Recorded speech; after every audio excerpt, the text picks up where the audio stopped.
Good afternoon all of you. मैं अनिश कुमार सिंह आज फिर से आप लोगों के सामने कक्षा 12 का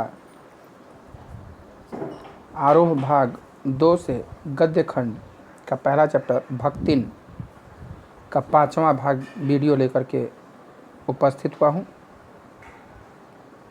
पिछले भाग में देखा कि किस प्रकार से भक्तिन सेवा के लिए तत्पर महादेवी वर्मा के हर काम में सहायता करती है, न पढ़े हुए भी उनके लेखन कार्य में सहायता करती है, उनके हर सुख दुख में वो साथ रहती है। यहाँ तक कि वो जब वो भ्रमण पर निकलती हैं, यात्रा पर निकलती हैं, तब भी साथ में रहती हैं। पहाड़ी एरिया का जब यात्रा करती हैं तो आगे आगे रहती है, और जब मैदानी इलाकों में चलती हैं, धूल की पगडंडियों में चलती हैं तो पीछे हो जाती है।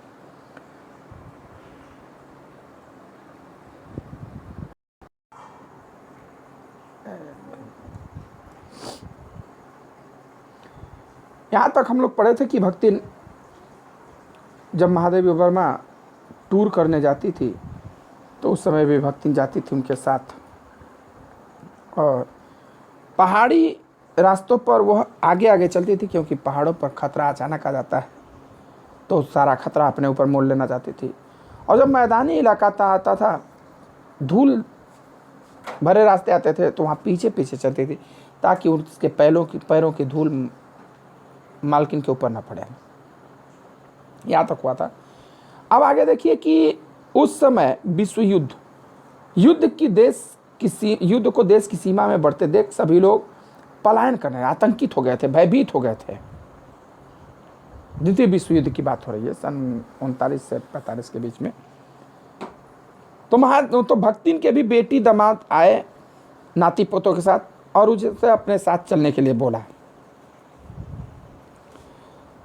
बहुत मनाए लेकिन भक्तिन ने मना कर दिया, और जाती थी उनके यहाँ जाती थी, महीने 2 महीने हफ्ते में मिल आती थी, रुपया पैसा भी दे आती थी, लेकिन उनके साथ रहना असंभव सा था क्योंकि उनके साथ रहने के लिए उन्हें महादेवी वर्मा का साथ छोड़ना होगा, जो कि भक्तिन के जीवन पर्यंत तक संभव नहीं था।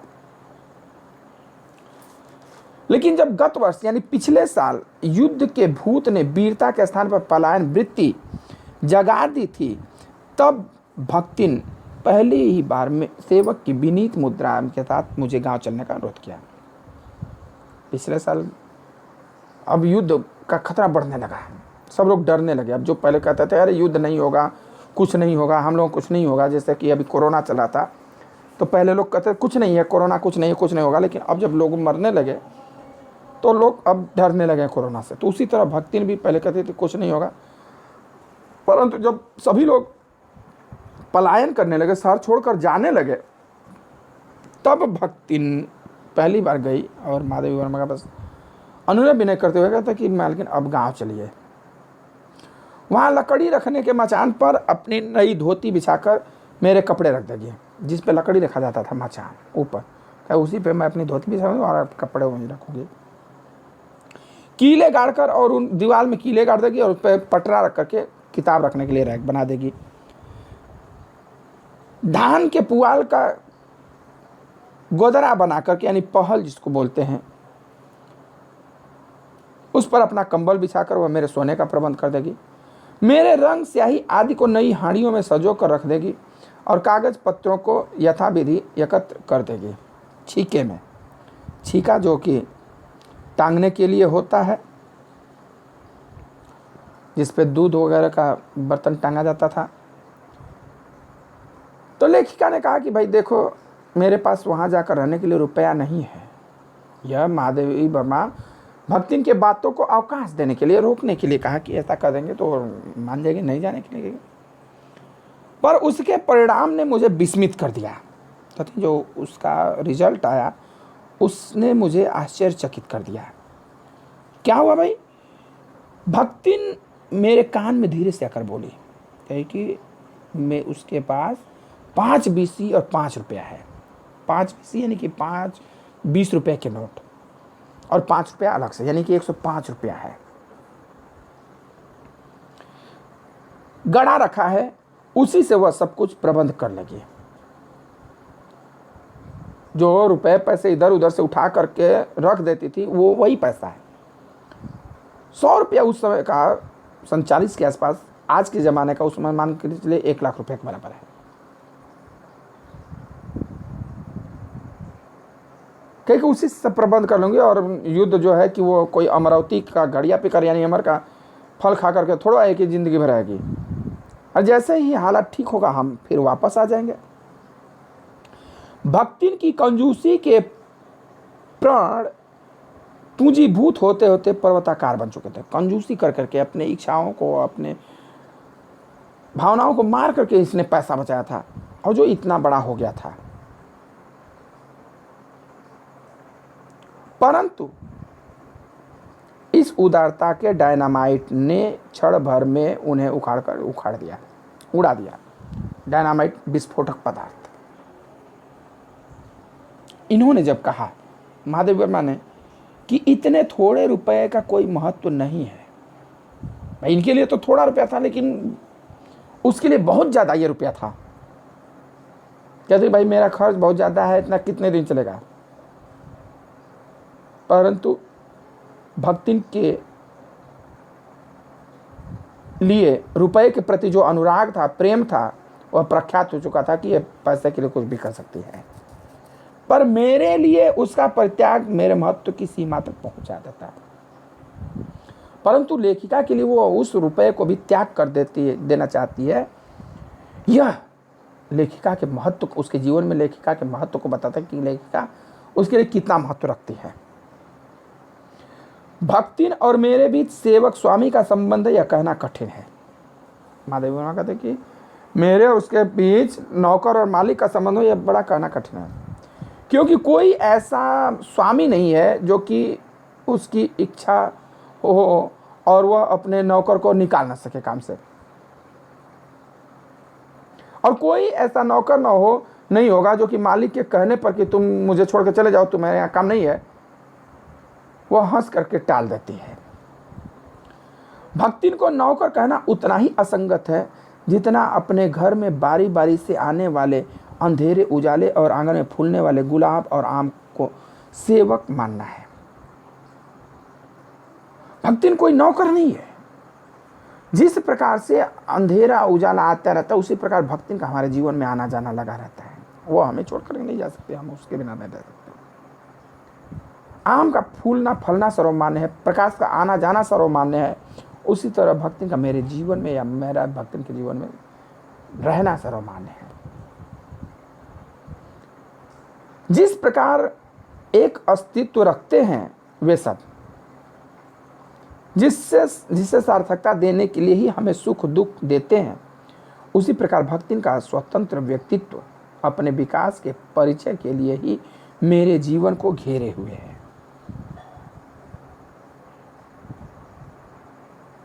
परिवार और परिस्थितियों के कारण स्वभाव में जो विषमताएं उत्पन्न हो गई हैं, उनके भीतर से एक स्नेह और सहानुभूति की आभा फूटती रहती है।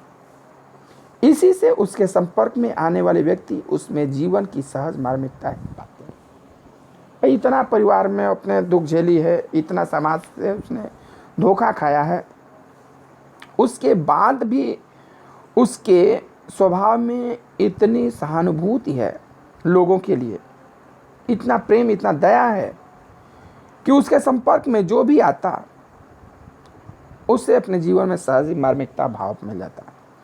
छात्रावास की बालिकाओं में से कोई अपनी चाय बनवाने के लिए देहली पर बैठी रहती, कोई बाहर खड़ी मेरे लिए बने नाश्ते को चखने के चक्कर उसके स्वाद की विवेचना करती रहती। लड़कियां भी भक्ति की भक्त हो गई थी, चाय बनाती तो उनको देती, कुछ नाश्ता सा बनाती तो वो भी चखने के लिए।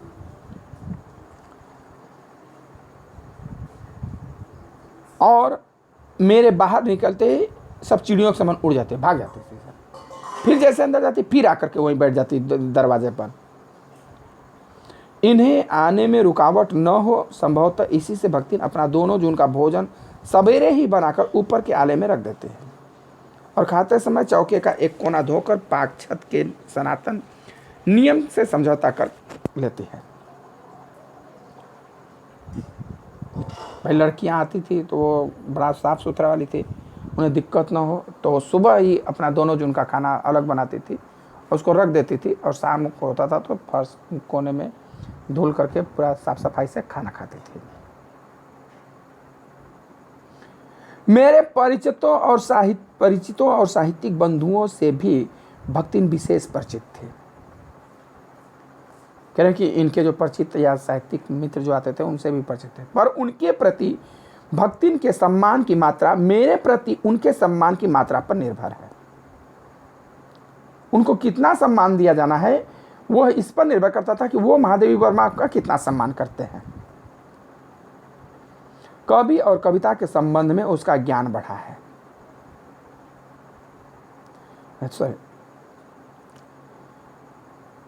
इस संबंध में भक्तिन की सहज बुद्धि विस्मित कर देने वाली है। वो पता नहीं कैसे जान जाते थे कि इनका महादेवी वर्मा के प्रति क्या सम्मान है, क्या रवैया है, उसी हिसाब से वो उनका आदर करते हैं। वह किसी को आकार प्रकार और वेशभूषा के से स्मरण करते कि दाढ़ी वाले आए हैं, बड़े बाल वाले आए हैं, मूछ वाले आए हैं, इसी प्रकार से वो सबको पहचानते थे।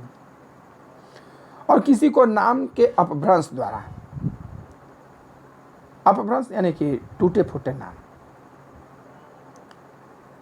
किसी के लंबे बाल अस्त व्यस्त वेशभूषा को देखकर वो कहती है का ओहू कवित लिखा जानत है, और तुरंत ही उसकी अवज्ञा प्रकट हो जाती। तब वो कुछौ करिहें धरिहें ना, बस गली गली गाउत बजाउत फिरी हैं। जब कोई बड़ा बड़ा बाल देख करके आता कविता, कहते ये भी कविता करता है, तो बर्बाद हो गया, अब ये कुछ नहीं करेगा, बस गली गली गाना बजाना करेगा। पर सबका दुख उसे प्रभावित कर सकता है। विद्यार्थी वर्ग में से कोई जब कारागार अतिथि हो जाता है, कारागार का अतिथि यानी जेल जाता है, तब उस समाचार को व्यथित भक्तिन बीता बीता भरे लड़कन का जेहल कलयुग रह तौन रहा, अब परलय हो जाई, उनकर माई का बड़े लाड तक लड़ाई का चाही, कहकर दिन भर सबको परेशान करती है। सबके लिए दुखित होती थी।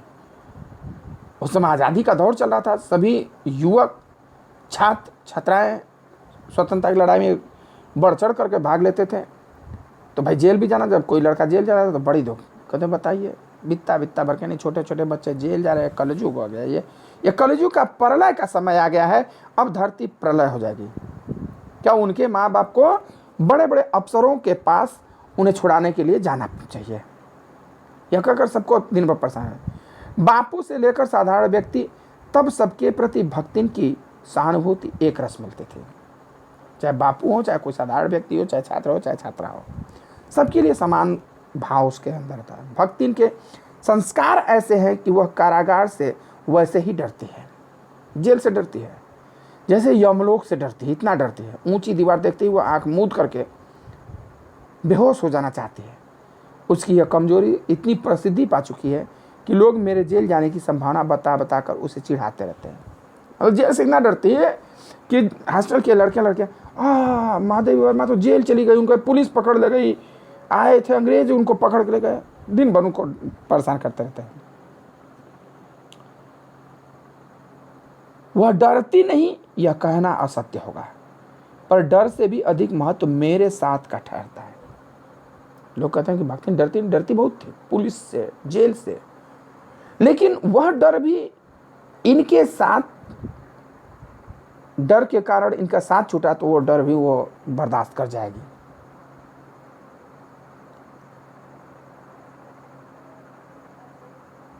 चुपचाप मुझसे पूछने लगती है कि वह अपनी कै धोती साबुन से साफ कर ले, जिससे मुझे वहां उसके लिए लज्जित न होना पड़ा। महादेवी वर्मा को जेल जाना पड़ा।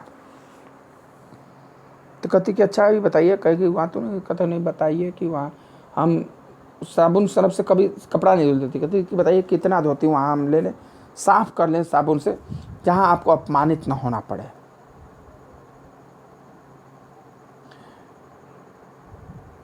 क्या क्या सामान बांध लें जिससे मुझे वहाँ किसी प्रकार की असुविधा न हो सके। ऐसी यात्रा में किसी को किसी के साथ जाने का अधिकार नहीं है, यहाँ आश्वासन भक्तिन के लिए कोई मूल्य नहीं रखता। अगर कहते कि भाई वहाँ तुम नहीं जा सकते, वहाँ कोई अपने मन से नहीं जा सकता है, जब कोई अपराध करे तब भी जाएगा, लेकिन उसके लिए कोई ये तर्क काम नहीं करता, मैं भी चलूँगी तो चलूँगी। वह मेरे न जाने की कल्पना से इतनी प्रसन्न नहीं होती जितनी अपने साथ न जा सकने की संभावना से अपमानित। कि वह नहीं जाएंगे इस कल्पना से उतनी खुश नहीं होती कि अरे जब जेल नहीं जाएगी, इस बात से इतनी वो दुखी हो जाती है, इस बात की संभावना से कि मैं इनके साथ नहीं जा पाऊंगी। भला ऐसा अंधेर हो सकता है जहां मालिक वहां नौकर, मालिक को ले जाकर बंद कर देने में इतना अन्याय नहीं, पर नौकर को अकेले मुक्त छोड़ देने में पहाड़ के बराबर अन्याय है। कहते भला ऐसा कैसे हो सकता है कि जहाँ मालिक वहाँ नौकर न हो, और मालिक को ले जाकर के अकेले छोड़ बंद कर देने में इतना अन्याय नहीं जितना कि नौकर को अकेले स्वतंत्र छोड़ देने में अन्याय है। ऐसा अन्याय होने पर भक्तिन को बड़े लाट तक लड़ना पड़ेगा। जब वो जेल चले जाएंगे, इन्हें नहीं ले जाए तो इन्हें भाई सरकार से लड़ना पड़ेगा, कोर्ट कचहरी जाना पड़ेगा। किसी की माई यदि बड़े लाट तक नहीं लड़ी तो नहीं लड़ी, पर भक्तिन का तो बिना लड़े काम ही नहीं चल सकता। भाई कोई लड़े या न लड़े, लेकिन भक्तिन को तो लड़ना ही पड़ेगा। ऐसे विषम प्रतिद्वंदियों की स्थिति कल्पना से में भी दुर्लभ है। कि ऐसे विषम परिस्थिति में क्या होगा, लेकिन कहती मैं उसकी कल्पना भी नहीं कर सकती। मैं प्रायः सोचती हूँ कि जब ऐसा बुलावा आ पहुँचेगा जिसमें न धोती साफ करने का अवकाश रहेगा, न सामान बांधने का, न भक्तिन को रुकने का अधिकार होगा, न मुझे रोकने का।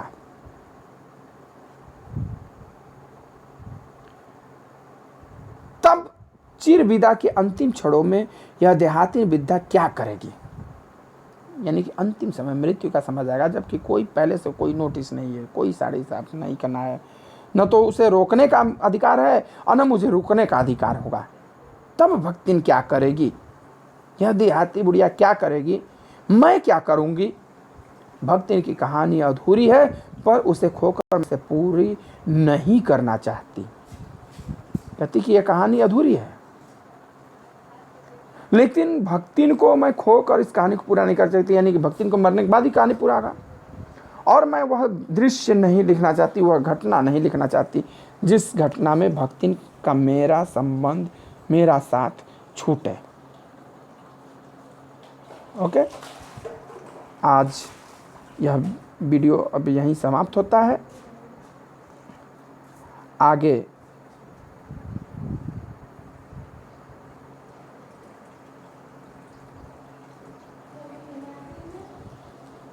यह चैप्टर समाप्त हुआ आपका। अब आगे अगला चैप्टर अगले वीडियो में बताया जाएगा। अब इस चैप्टर का जीवन परिचय और शब्द अर्थ आप लोग लिख करके ले आएंगे। धन्यवाद।